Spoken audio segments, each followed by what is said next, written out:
Anda kembali di Kompas Malam. Saudara, pasca pemilu, manuver Presiden Jokowi menggalang kekuatan tampak dengan bertemu Ketua Umum Nasdem Surya Paloh hingga melantik Ketua Umum Demokrat Agus Harimurti Yudhoyono sebagai Menteri ATR BPN. Namun di sisi lain, Capres Pemilu 2024 Ganjar dan Anies Baswedan solid soal wacana hak angket soal dugaan kecurangan pemilu. Tingginya suhu pasca pemilu kami hadirkan dalam ulasan Istana bersama jurnalis Kompas TV Friska Clarissa.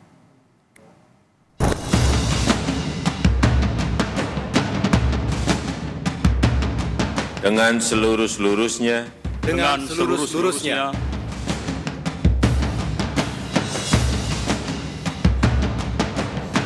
Kami terus di jalan perubahan.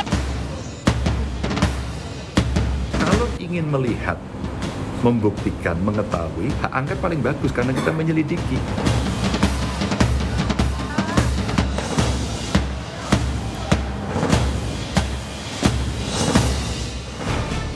Dinamika politik pasca Pilpres makin hangat.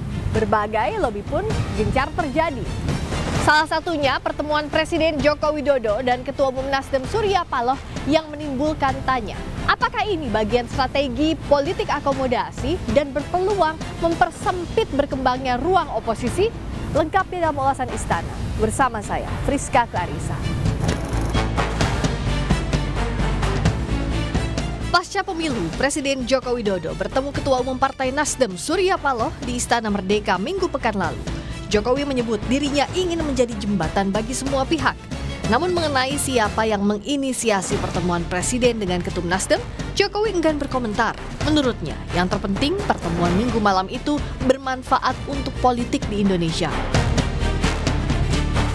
Pertemuan politik biasa. Itu Bapak yang mengundang atau Pak Surya Paloh yang mengajukan datang? Saya kira dua-duanya tidak perlu harus siapa yang mengundang siapa. Nggak perlu. Yang paling penting memang ada pertemuan dan itu akan sangat bermanfaat bagi perpolitikan kita, bagi negara, saya kira. Yang paling penting itu. PDIP yang siap berdiri. Ya, ditanyakan aja kepada beliau-beliau yang ada di PDI Perjuangan. Ajakan atau Bapak harapan ke Pak Surya Paloh kepada Nasdem apa? Ini baru awal-awal. Tapi itu sebetulnya saya itu hanya menjadi jembatan. Yang paling penting kan nanti partai-partai lah. Namun Capres Pemilu 2024 Anies Baswedan menganggap pertemuan antara Ketua Umum Nasdem dan Presiden Jokowi di Istana adalah pertemuan biasa. Kalau pertemuan itu kedengaran media 2-3 hari sesudahnya, nah itu baru serius tuh. Tapi kalau belum kejadian sudah rame, nah itu berarti tontonan aja itu. Selang 3 hari, langkah politik Jokowi melantik Ketua Umum Demokrat Agus Harimurti Yudhoyono jadi perhatian. Keputusan Presiden ini jadi sejarah kembalinya Demokrat ke Istana setelah hampir 1 dekade berada di luar pemerintahan.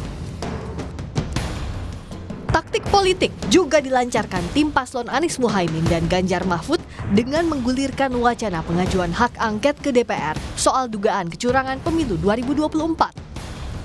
Hak angket adalah hak DPR untuk melakukan penyelidikan terhadap pelaksanaan suatu undang-undang atau kebijakan pemerintah yang berkaitan dengan hal penting, strategis, dan berdampak luas yang diduga bertentangan dengan peraturan perundang-undangan. Capres Ganjar Pranowo menyebut usulannya agar DPR menggunakan hak angket ia sampaikan dalam rapat evaluasi dengan pimpinan parpol pengusung dan mendesak DPR tak diam saja menyikapi dugaan kecurangan pemilu. Kalau ingin melihat, membuktikan, mengetahui, hak angket paling bagus karena kita menyelidiki. Itulah yang kemudian saya usulkan waktu itu. Di bawahnya interpelasi. Minimum sebenarnya Komisi 2 memanggil penyelenggara pemilu, apa yang terjadi? Masa kayak gini diam aja? Enggak lah. Mestinya DPR segera ambil sikap ini, undang penyelenggara pemilu, undang para pakar, undang masyarakat, sehingga mereka akan bisa menyampaikan. Ya, kalau angket kan pasti ada proses politik ya. Kalau kita lihat komposisi suaranya, kira-kira yang setuju siapa, yang tidak siapa, matematika politiknya kelihatan. Tapi prosesnya pasti tidak gampang. Maka saya bilang, udahlah paling kecil aja, raker.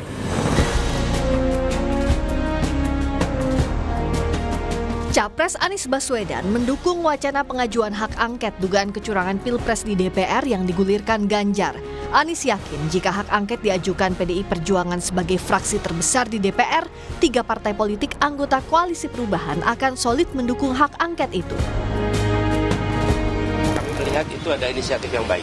Kami yakin bahwa Koalisi Perubahan, Partai Nasdem, Partai PKB, Partai PKS akan siap untuk bersama-sama. Ketua Umum Partai Demokrat yang juga Menteri ATR Kepala BPN Agus Harimurti Yudhoyono usai dilantik di Istana angkat bicara soal isu hak angket. AHY menyatakan hal ini sebagai bagian ekspresi pasca penyelenggaraan pemilu dan menyebut tak perlu ada prasangka soal kecurangan. Berarti akan menentang ya jika ada hak angket pemilu soal kecurangan itu? Yang jelas kita tidak usah prejudis ya, ada kecurangan dan lain sebagainya. Saya tahu ini adalah bagian ekspresi dari berbagai kalangan pasca pemungutan suara. Itu wajar. Setiap tahun pemilu, dimanapun di negara manapun selalu ada isu-isu demikian. Tetapi saya punya keyakinan, walaupun sekarang masih penghitungan sementara, tetapi yang jelas sudah bisa terbaca siapa yang menjadi pemenang pemilu. Soal manuver menggalang kekuatan pasca pemilu, peneliti politik menilai lebih baik parpol yang tidak mendukung pemenang pemilu saat nanti diresmikan KPU tetap berada di jalur luar pemerintahan atau oposisi agar fungsi pengawasan berjalan maksimal.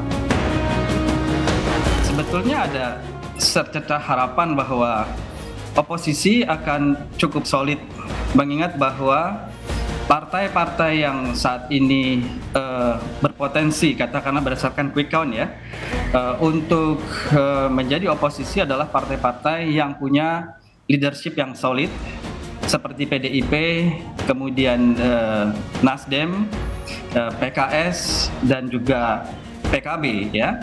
Sehingga tetap ada potensi bahwa setidaknya kita punya parlemen yang 50-50 dengan penguasa, dan saya kira itu good news ya, terutama bagi kami ilmuwan politik yang menghendaki berjalannya checks and balances dengan jauh lebih baik ketimbang tahun-tahun sebelumnya. Lobby politik lumrah dilakukan jauh-jauh hari, tapi rakyat harus tetap mengawasi karena penghitungan suara hingga kini belum selesai. Pun manuver politik antar elit jangan sampai mempersempit check and balances untuk menjaga sehatnya iklim demokrasi. Friska Clarissa, Junaidi Saputra, Kompas TV, Jakarta.